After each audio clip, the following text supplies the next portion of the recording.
Hello friend, good morning, শুভ সকাল। তোমরা কেমন আছো? আমিও ভালো আছি, আশা করি তোমরাও ভালো আছো। তো স্নান টান করে ফুল দুব্বা তুলসী বেলপাতা সব কিছু জোগাড় করে আমার ঘরের পুজোটা শেষ করলাম।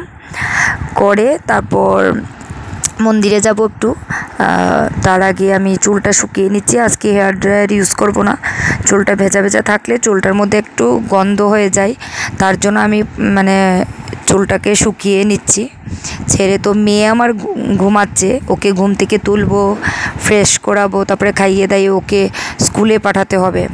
তো যাই হোক, এখন তো স্নান করে নিলাম, আবার যখন মন্দিরে যাব তখন আবার স্নান করব, কিছু রান্না করতে হবে ওর জন্য।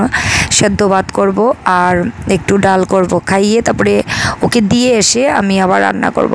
তো তোমরা কেমন আছো? আজকে যেহেতু শ্রাবণ মাসের প্রথম সোমবার, আজকে একটু সবাই তো শিবের আরাধনা করবে, আমিও একটু শিবকে একটু জল ঢালবো। তো যাই হোক, আশা করি চলো এখন আমি রান্না করে চলে যাব। তো বন্ধুরা, রাত্রিবেলা আমি এইগুলো সব পরিষ্কার করে চুলা টুলা দেখতেই পাচ্ছ খুলে রেখেছি, পরিষ্কার করে স্নান টান করে ঘুমিয়েছিলাম, সকালবেলা উঠে যাতে স্নান করে পুজোটা দিয়ে দিই। এইগুলো ধোয়াধুয়ির কাজ আমি রাত্রেবেলাই সব সময় করিনি, আর যেহেতু আজকে সোমবার সব কিছু পরিষ্কার টরিষ্কার করে ঘরটর মুছে আমি স্নান টান করে ঘুমিয়ে গেছিলাম। তো ঘুম থেকে উঠে তো বললাম এই পুজো টুজো দিয়ে তারপরে এগুলো ভিজিয়ে রেখেছিলাম।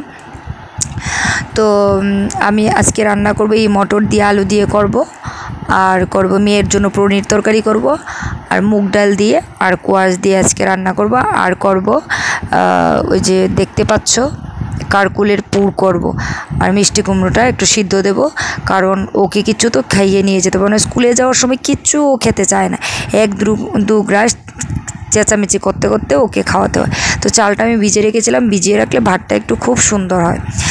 তো যাই হোক, আমার ভাত আর সেদ্ধ ভাত হয়ে গেছে। আজকে যেহেতু আমি খাবো না, আমার জন্য রুটি করব, আর পুজো দিয়ে এসে আমি আম দিয়ে কিছু দিয়ে দেখি ফল টল খেয়ে নেব। তো যাই হোক, যদি না পারি তাহলে শরীরটা যদি খারাপ লাগে তাহলে একটু ভাত খেয়ে নেব। তো আমার মেয়েকে একটু রেডি করালাম, করিয়ে তারপরে ওকে স্কুলে নিয়ে যাব, চুল টুল চিরুনি করে দিলাম। তো মেয়েকে স্কুলে দিয়ে আমি চলে যাব মন্দিরে। তো মন্দিরে পুজো টুজো দিয়ে আমি মোবাইলটা বের করে আমি একটু ফটো তুললাম, যেহেতু ভাবলাম যে বন্ধুদের কাছে একটু শেয়ার করি। কারণ দেখো, ব্লগ আমি করি না, কারণ ব্লগ করতে আমার বিরক্তি লাগে, তবু একটু একটু আমি শেয়ার করি, আমি চেষ্টা করি করতে। তো যাই হোক, আমি কিন্তু মোবাইলটা ভালো করে পরিষ্কার করে ধুয়ে আমি নিয়ে গেছিলাম মন্দিরে, তো ভাবলাম তোমাদের কাছে একটু শেয়ার করি। আর তোমরা সবাই আজকের দিনটাকে কীভাবে পালন করছো?